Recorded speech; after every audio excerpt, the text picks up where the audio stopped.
अस्सलाम वालेकुम dear viewer. इस वीडियो में आपको ये बताऊंगी कि आपने मैटलैब को यूज़ करके अपने मैट्रिक्स वगैरह रोज़ और कॉलम्स जो हैं आपने कैसे बनाने हैं।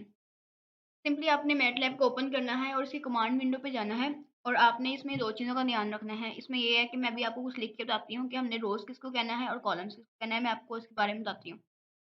सिंपली मैंने ए के अंदर वैल्यूज असाइन करनी है।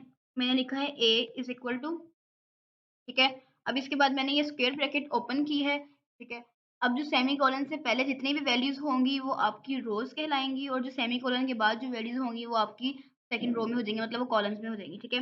अगर मैं यहाँ लूँ 1 स्पेस 2 सेमीकोलन 3 स्पेस 4 और मैंने अगर अपनी ब्रैकेट क्लोज़ कर दी है, देन मैंने एंटर प्रेस किया तो ये आपको मैट्रिक्स उसने शो कर दिया है कि जो सेमीकोलन से जो पहले वाली 1 और 2 वाली वैल्यूज़ थी उसने इसको रोज़ में लिख दिया है और जो 3 और 4 थी उसको उसने सेकंड जो रो है मतलब उसको कॉलम में इसके लिख दिया, ठीक है।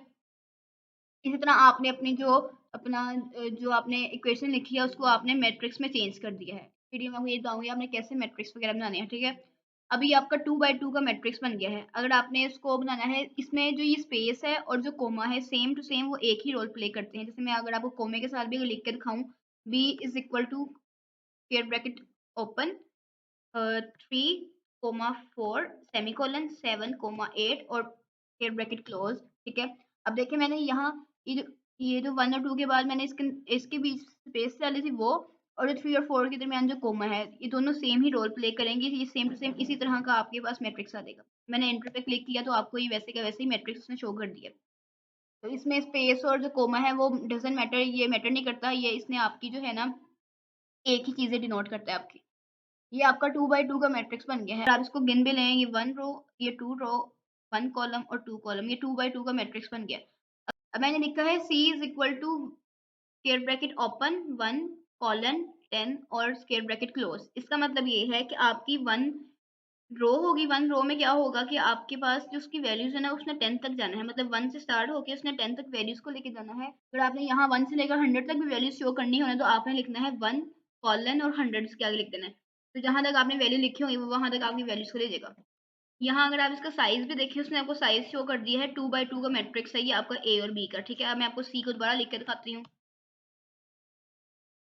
ये देखिए यहाँ उसने हमें शो कर दिया है इसका साइज़ क्या है कि 1 इसकी रो है और इसके 10 इसके कॉलम्स हैं।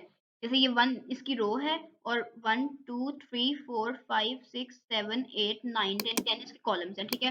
इस तरह इसमें इसने ये शो कर दिया है कि इसकी आपकी आपने एक ही रो में जब सारा डाटा शो करवाया है तो उसने ये बता दिया है कि आपकी एक रो है और 10 कॉलम्स है। अगर आप यहाँ 100 तक वैल्यूज़ लिखते ना इधर तो आपकी 100 कॉलम्स होने चाहिए और 1 इसकी रो होनी चाहिए। अगर हम इसका साइज़ देखें, साइज़ क्या है तो हम लिखेंगे साइज़ स्मॉल ब्रैकेट सी और लिख के हम इसको एंटर पे क्लिक करेंगे तो उसने हमें ये भी शो कर दिया है कि आपके पास 1 कॉलम है और 10 आपके पास रो है। ये शॉर्ट सी वीडियो थी कि कैसे हमने इसके अंदर मैट्रिक्स बनाना है और इसका हमने साइज चेक करना है।